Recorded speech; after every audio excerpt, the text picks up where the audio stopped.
साधना है। प्रत्येक व्यक्ति विशेष उपलब्धि के लिए कुछ न कुछ तप करता है, कष्ट उठाता है, बाधाओं को सहन करता है, अनेक प्रकार के विघ्न सामने आते हैं, सबके जीवन में आते हैं। किसी के जीवन में किसी प्रकार के, किसी के जीवन में दूसरे प्रकार के, अलग प्रकार के आते, सबके जीवन। उन सबको व्यक्ति सहन करता है हर क्षेत्र में। किसी भी क्षेत्र में व्यक्ति उपलब्धि को प्राप्त करना चाहता है तो निश्चित रूप से कुछ न कुछ बाधा, विघ्न, कष्ट, समस्या ये आते ही है। और मन हमारा उस रंग से रंग जाता है।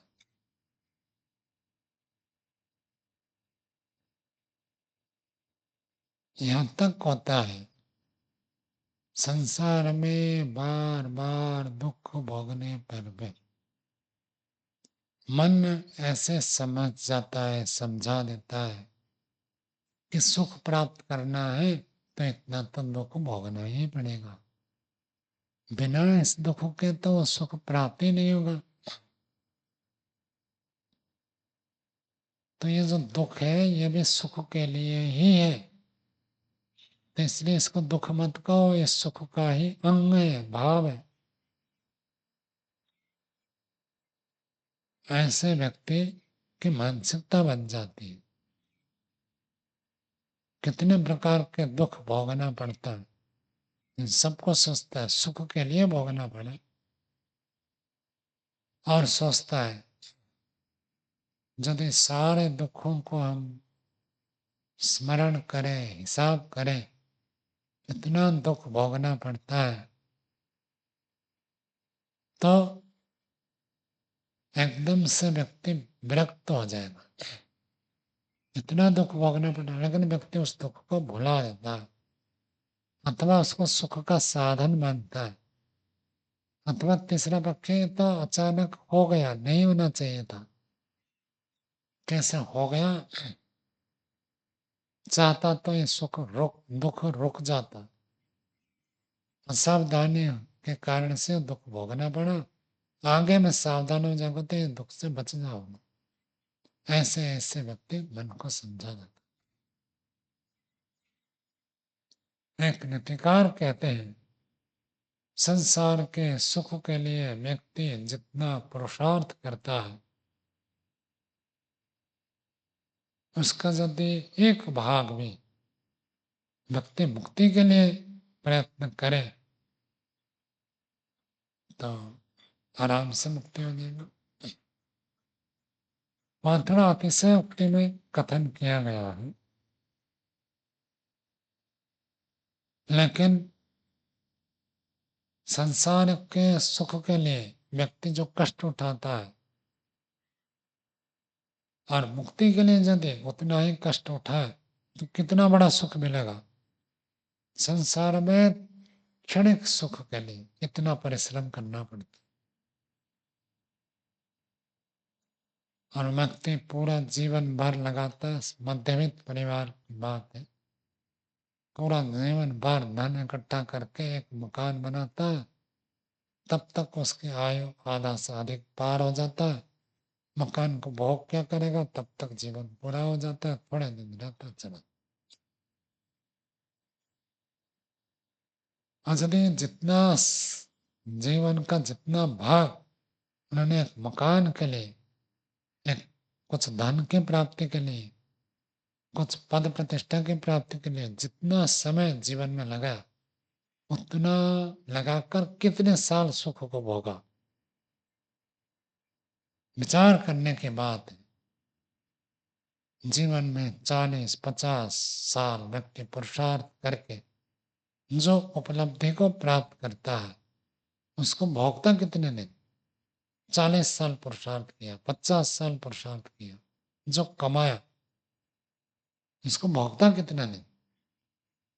बचपन तो ऐसे गया, विद्यार्जन के बाद पुरुषार्थ आरंभ करता है विशेष, 40-50 साल, 10-15 साल उसके साथ जोड़ दें बाल्यकाल का, जिसमें विशेष बुद्धि नहीं होती, विशेष पुरुषार्थ नहीं होता, तो 50 साल में 15 मिला तो 60-65 तो ऐसे ही हो गए।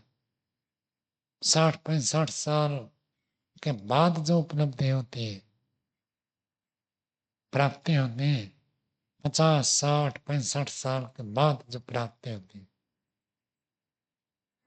उसको और कितने दिन जिएगा, कितने दिन भोग करेगा, बहुत थोड़े का। लेकिन यदि वही 50 वर्ष, वही 40 वर्ष, वही 60 वर्ष योगाभ्यास करता, आध्यात्मिक उन्नति के लिए प्रयत्न करता, जीवन को उत्कर्ष बनाने के लिए पुरुषार्थ करता, कहां से कहां पहुंच जाता। 60-65 साल लौकिक कर्म करके जो उपलब्धि हुई, उस उपलब्धि को भोगने के लिए उसके पास 20-25-30 साल, किसी के पास अधिक से अधिक 40 साल मान लेते। 50 साल से जो कमाया, 30 साल 40 साल भोगेगा बस। 50 साल यदि एक व्यक्ति योगाभ्यास करेगा, पुरुषार्थ करेगा, तो उसकी उपलब्धि को 30-40 साल नहीं भोगेगा, कितने साल, तो क्या कितने जन्म तक उसको काम आएगा। अनेक जन्म, अनंत जन्म तक जो दुख भोगना पड़ेगा, उस दुख से बच सकता है एक मनुष्य जन्म में पुरुषार्थ करके। नीतिकार, श्लोककार इस भाव को आप प्रस्तुत करते हैं कि कैसे उपलब्धि हो सकती है यदि व्यक्ति अध्यात्म के लिए पुरुषार्थ करे, मुक्ति के लिए पुरुषार्थ करे, योग में गति के लिए पुरुषार्थ करे, तो अत्यंत प्रशंसनीय हो जाएगा। ये सब जानते हुए भी संसार में जो भी कमाते हैं, जो भी प्राप्त होगा, सब कुछ यही छूट जाएगा, ये धरा रह जाएगा।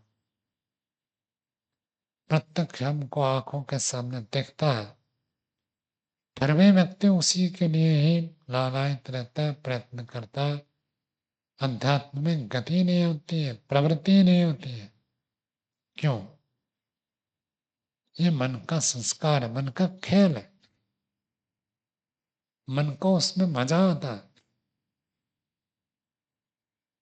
प्राकृतिक सुख, प्राकृतिक संसाधन को भोगने में, क्योंकि मन प्राकृतिक है, प्रकृति पदार्थ को प्राकृतिक प्रभाव अधिक सम्मोहित करता है। अध्यात्म में मन मरता है। जो व्यक्ति मन को मारता है, वही अध्यात्म में गति करता है, और जो मन के अनुसार चलता है, वो अध्यात्म में गति नहीं करता, नहीं कर सकता, नहीं कर पाता। मन को तो मारना पड़ता है। मन में तो कितने प्रकार के विचार आएंगे, कुछ हम कल्पना नहीं कर सकते।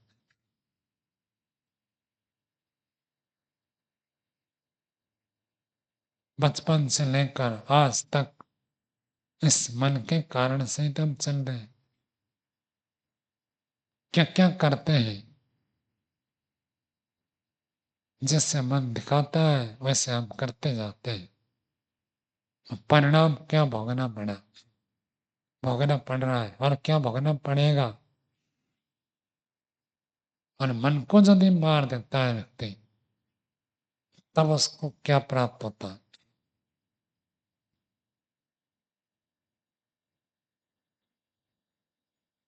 योगाभ्यास की प्रवृत्ति नहीं होती, योगाभ्यास में रुचि नहीं होती, इच्छा नहीं होती, भूलने भटके कभी 2-4 महीने आगे कर लिए, तो फिर अरुचि हो जाती है, फिर छोड़ देते हैं। संसार के वस्तु ही अच्छे लगते हैं, वैराग्य होता ही नहीं। व्यक्ति सोचता है मेरे बस की बात नहीं है, ये योगी मुनि ऋषि लोग कर सकते हैं, मेरा तो होगा नहीं। जो योगी मुनि ऋषि थे वो भी एक दिन हमारे जैसे थे, ये व्यक्ति सोच नहीं पाता। हमारे जैसे स्तर से ही वो धीरे धीरे उन्नति करके आगे बढ़े। सीधा कोई एकदम से योगी ऋषि मुनि तो बनता नहीं है। जन्म जन्मांतर की यात्रा हो, साधना हो, तब ऋषित्व देवत्व जीवन मुक्त होता है व्यक्ति। एक जन्म में कोई भी कभी भी नहीं होता, नहीं हो सकता। कई जन्मों का पुरुषार्थ रहता है, ऊपर नीचे होकर चलता है। तो ये तो पहली गलती है, इसको छोड़ देना है कि मेरे बस की बात नहीं। आज नहीं तो कल तो करना ही पड़ेगा, इस जन्म में नहीं तो अगले जन्म, और अगले जन्म नहीं तो 100 जन्म के बाद, 1000 जन्म के बाद, लाख जन्म के बाद, करोड़ों जन्म के बाद यही करना पड़ेगा। वेद कहता नान्य पंथा विद्यते अनाया, आत्म परमात्मा का ज्ञान प्राप्त करना ही पड़ेगा। आज समाधि लगाओ, कष्ट हो रहा नहीं हो रहा, तो 100 जन्म के बाद में यही कष्ट होगा, कठिन होगा, और कोई रास्ता है ही नहीं। संसार में हमें जो चाहिए वो तो मिलेगा ही नहीं, कभी भी संसार से किसी को तृप्ति हुई नहीं, तो हमारे कैसे होगा? तृप्ति सबको चाहिए, शांति सबको चाहिए, नित्य सुख सबको चाहिए, पूर्ण सुख सबको चाहिए। संसार में है नहीं तो कहां से मिलेगा? अध्यात्म से मिलेगा, साधना से मिलेगी। यही रास्ता है, बुद्धिमत्ता है, इसी जन्म में करें।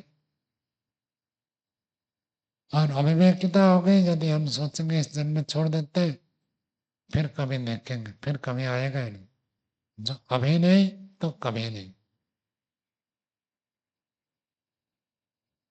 अर्थात आज जो व्यक्ति प्रवृत्त नहीं होता है, कल भी नहीं होगा, अगले साल भी नहीं होगा, पूरा जीवन में ऐसी स्थिति रहेगी। और इस जन्म में जैसे संस्कार बनेगा वैसे संस्कार अगले जन्म में बनेगा। तो सबसे पहले तो एक बात निश्चित है कि व्यक्ति को यह सोचना चाहिए रास्ता यही है और कोई रास्ता नहीं है, इसके बिना होगा नहीं। और करना ऐसे ही है जैसे ऋषियों ने बताया, यही रास्ता है और यही करना है। और इसको करते हुए मर जाए तो सफलता, और इसको ना करके अन्य काम करते हुए मर जाए तो मनुष्य जीवन विफल हो गया, पूर्ण रूप से हानि होगी, असफलता होगी। तो हम सबको ऐसे ही प्रयत्न करते रहना चाहिए, जानने का प्रयत्न करें, समझने का प्रयत्न करें, देखने का प्रयत्न करें। क्या अध्यात्म के बाद अध्यात्म को छोड़कर कोई अतिरिक्त उपाय भी है जिससे कल्याण हो जाए? जब तक इसके ऊपर विचार नहीं करते प्रवृत्ति नहीं होगी। इतना सब जानने के बाद, बार बार सुनने के बाद, अनेक पुस्तक पढ़ने के बाद भी प्रवृत्ति नहीं होती है,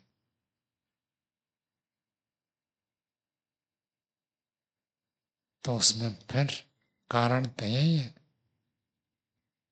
इसी जन्म का नहीं, जन्म जन्मांतर के सैकड़ों हजार लाखों करोड़ों अरबों जन्म में हो गए। क्योंकि 1 अरब 96 करोड़ वर्ष तो सृष्टि को हो चुकी, इसी सृष्टि को। और इससे पहले कितनी बार सृष्टि हुई, सब सृष्टि में हम थे।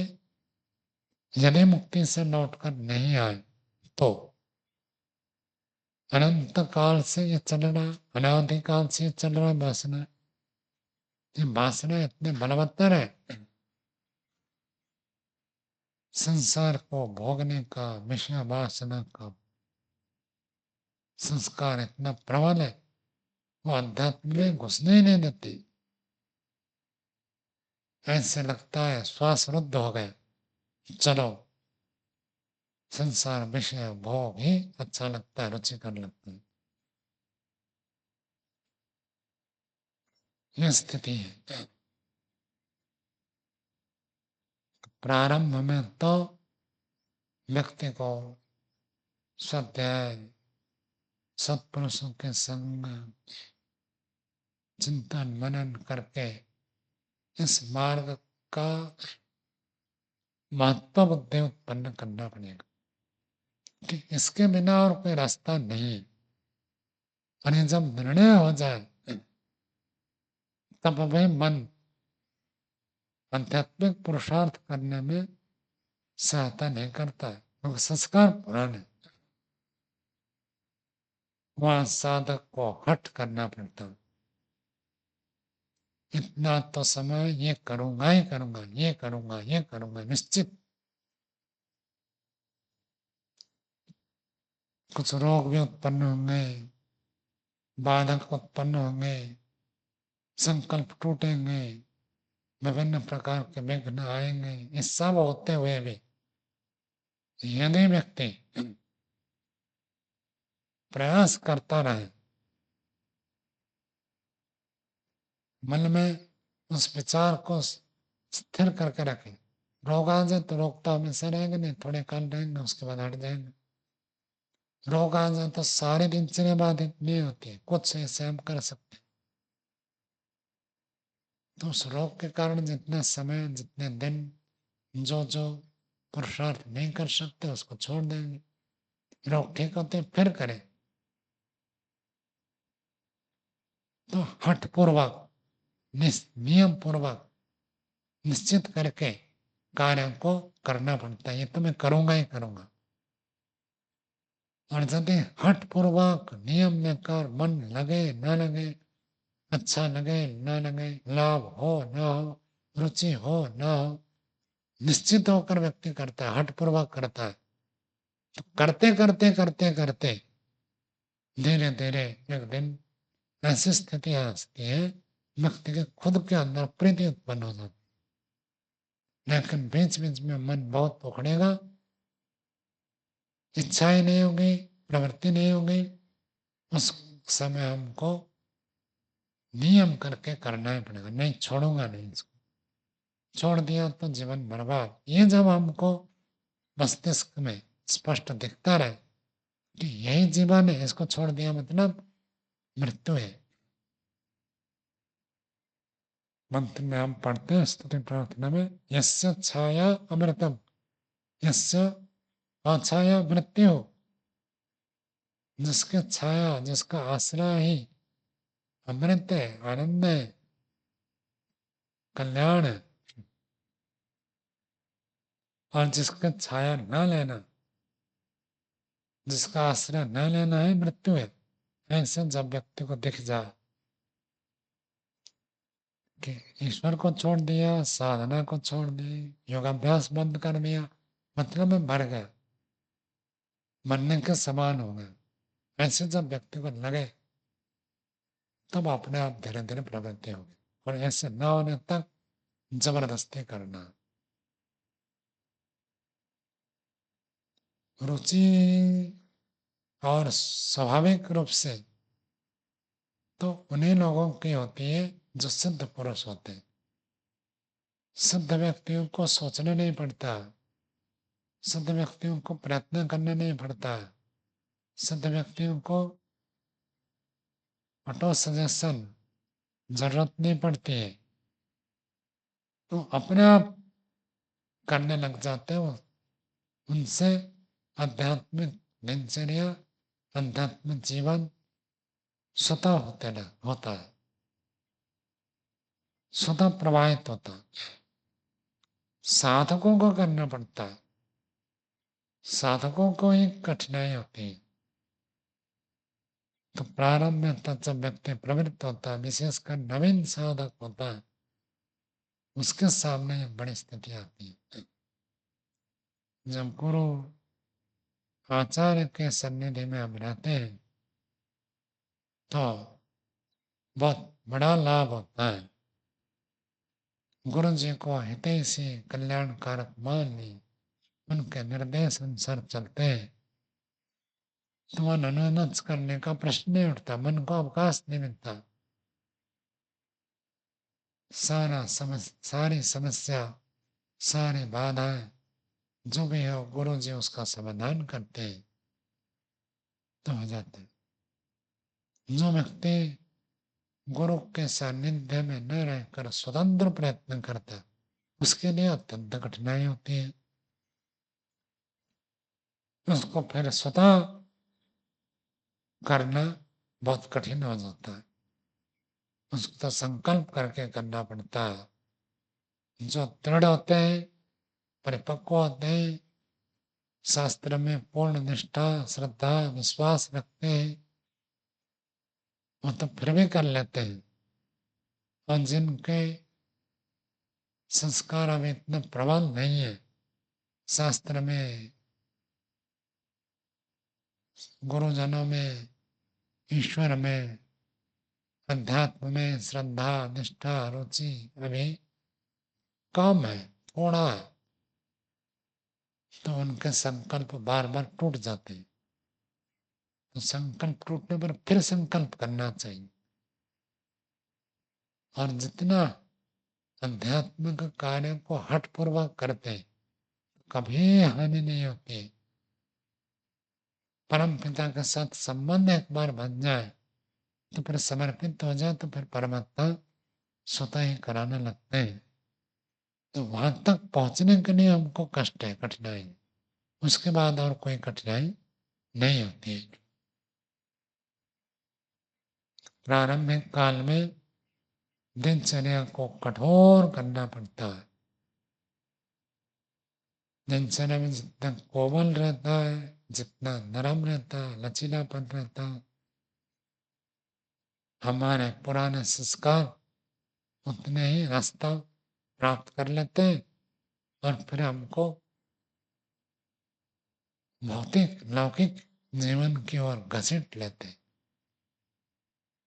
और जब उसमें हम छिद्र ही नहीं रखते, पूरी दिनचर्या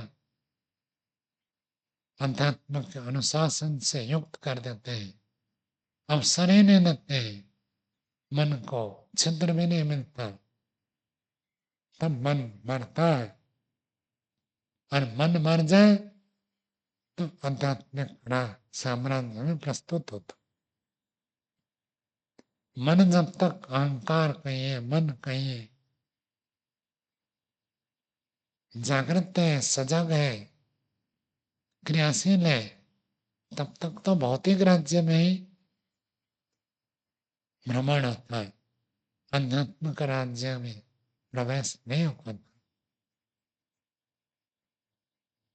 और कुछ लोगों में ऐसे भी होता है, कुछ काल गुरु आचार्य के सानिध्य में रहकर खूब तप त्याग पूर्वक योगाभ्यास साधना करके जीवन को उन्नत बनाते, लेकिन कालांतर में जब गुरुजनों के सानिध्य से दूर होते हैं, धीरे धीरे धीरे धीरे फिसलते फिसलते अध्यात्म से दूर हो जाते हैं। वही व्यक्ति गुरुकुल में गुरु के पास रहते समय आदर्श आचरण करता था, जीवन दिनचर्या अध्यात्म के अनुकूल था, और वही धीरे धीरे फिसलते फिसलते कहाँ तक पतित हो जाता है, कल्पना नहीं कर सकते। तो साधक जब स्वतंत्र रहे, अकेले रहे, अब दृढ़ता नहीं है, तब बहुत उसके लिए कठिनाई आती है, आलस्य में चलना, टिका रहना। लेकिन पुरानी स्थिति, अपने आध्यात्मिक उपलब्धि को जब स्मरण रखते हैं और उसी प्रकार दिनचर्या करने का प्रयत्न करते हैं तो पतन से बचने की संभावना आ जाती है। कभी भी व्यक्ति को हताश निराश नहीं होना चाहिए। कितने भी बार व्यक्ति पतित हो जाए फिर प्रयत्न करे, फिर पतित हो जाए तो फिर प्रयत्न करे। तो आध्यात्मिक मार्ग में किसी के लिए कभी भी दरवाजा बंद नहीं होता, दरवाजा हमेशा खुला रहता। हम आध्यात्मिक राज्य से, साम्राज्य से, भवन से, घर से निकल गए तो फिर प्रवेश कर सकते हैं। भौतिक संसार में चले गए, आध्यात्मिक दृष्टि से पतन हो गया, कोई बात नहीं, फिर हम उसमें सम्मिलित हो जाए, फिर हम प्रगति कर सकते हैं। और एक बार जो किसी उपलब्धि को प्राप्त करता है, दोबारा वहां तक पहुंचना उसके लिए कोई बड़ा कठिन नहीं होता। जो पहली बार प्रयत्न करता है उसके लिए कठिन होता है। एक बार पहुंचा हुआ व्यक्ति, जैसे किसी स्थान का पता हमको चल गया, हम एक बार जा चुके, दोबारा जाने में कोई कठिनाई नहीं, रास्ता पता है, तो भले पतित हो जाए फिर से उठकर खड़ा हो जाना चाहिए, गिरकर नहीं रहना चाहिए। कहीं भी पता चल गया कि मैं कीचड़ में फिसल गया तो उस कीचड़ में नहीं रहना, कीचड़ से उठकर आना, पैर को धोना, फिर आगे बढ़ते चले जाना। ऐसे फिसलना, फिर पैर धोना, फिर आगे बढ़ना। बुद्धिमत्ता तो यही है, कीचड़ में ही पैर न डाले, और यदि पैर डाल दिया तो फिर साफ करके फिर चले। यही हमको करना होगा। ऐसे करते करते फिर व्यक्ति एक दिन ऐसी स्थिति में पहुंचता है और कभी अध्यात्म से पतित नहीं होता है, जीवन में आगे ही आगे बढ़ता रहता है। हम सब अध्यात्म के मार्ग पर ऐसे प्रयत्न करते रहे, जीवन को इस श्रेय मार्ग पर, कल्याण के पथ पर उत्तरोत्तर उन्नति को प्राप्त करें।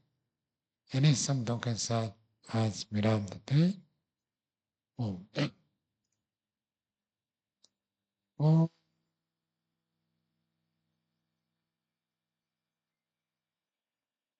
शांति।